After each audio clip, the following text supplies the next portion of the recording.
Okay, this is chapter 13, part 3. I think I'm going to continue to keep these clips a little shorter. Kind of makes sense, so bear with me on this. We talked about various systems, 3 different types of systems that were developed for penitentiaries in the very early days in the early 1800s. The solitary system. This was an early method of incarceration in which inmates remained in individual cells. They didn't have roommates. They were by themselves with little to no human contact for the duration of their sentence. The focus was on quiet reflection on one's past deeds in order to feel penitent. That's where the word penitentiary comes from, meaning, feeling low, feeling guilty, uh, feeling bad for what you did, and developing a desire to change. Inmates could go outside alone and work on projects alone as well.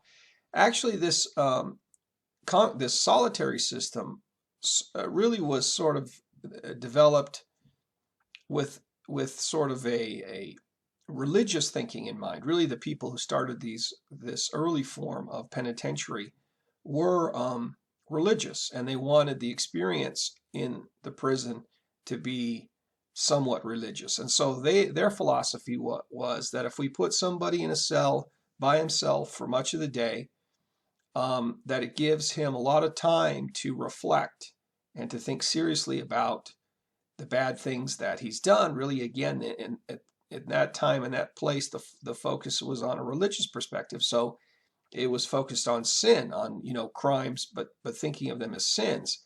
And the inmate might sit throughout the day and be asked to read the Bible and to contemplate and to sort of seek forgiveness. And through this kind of alone time, the idea was that it could bring about sort of a positive change in the individual. Well, we'll find out, but let me mention here now that this didn't turn out to be a very good system because you're spending so much time in prison, not just a day or a couple of days, but weeks and months and years, that being alone all the time is not good for a person's mental health, generally speaking. It's too much solitude. So it really wasn't healthy, and it really wasn't effective and a positive way to do it.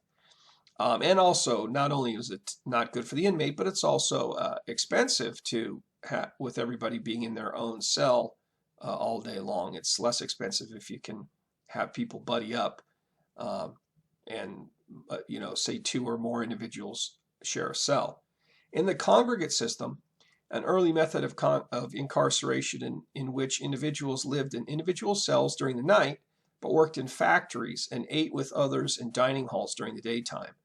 Now, they did also have an emphasis on silence and quiet. Again, there was a little bit of this idea that you needed to have quiet to open up opportunities of reflection. But it wasn't as extreme as the solitary system, because through the day you were spending your time with others, maybe not talking much, but at least with others, and also keeping yourself by working during the day. So being alone with nothing to do in a cell, as was seen in the solitary system, is something that people don't like, and it can drive you crazy to be alone all day, every day, and to not really have anything to do. So inmates generally like to have work opportunities to keep themselves busy, to have something to do. So this congregate system was designed to be less costly than the solitary system. So, if the inmates worked, then they could sort of, to some extent, pay the costs of them being incarcerated, and also having, just people spend areas where they were spending time together. Again, it's less expensive when you're not doing everything for each individual. Anyway, discipline was strict, and the goals were punishment combined with rehabilitation. So the thinking was that work is good for people, that being locked up gives people an opportunity to reflect, that you can, that strict punishment for bad behavior, and then, kind of rewards for good behavior, that would work towards an inmate's rehabilitation. But they were definitely on the strict side. Farm systems, again, that's something that was generally seen most often in the South. And much of the reason for that was that in the South, it was warm enough that you could have sort of a little bit more of a, to some extent, an outdoor setting with prisoners working during the day on large farms and then staying in quarters in the night times or when they weren't working.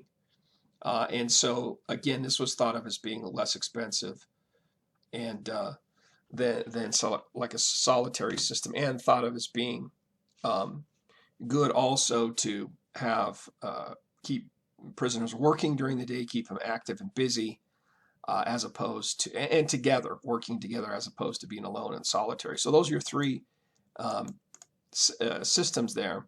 Inmates lived in bunkhouses. Farms were operated largely by the inmates. Trustworthy inmates were chosen to serve as guards, and some were even armed. The inmates that proved themselves trustworthy for that kind of responsibility. These farms were designed to save and generate money for the state. So again, this was thought of as being cost-cutting and a way to save money so that these prisons would not be an expensive sort of thing. And again, from the inmates' perspective, they generally would prefer to work, maybe not get overworked, but would prefer to work as opposed to not have anything to do all day long. Punishment was severe, and these southern, work farms, that kind of setting has kind of a reputation for being very strict and punitive, and not always respecting human rights of the inmates. So the farms came to be known for their severity. All of these systems eventually ended up being abandoned. Now, they were in place for a long time. We don't want to make it sound like it was overnight.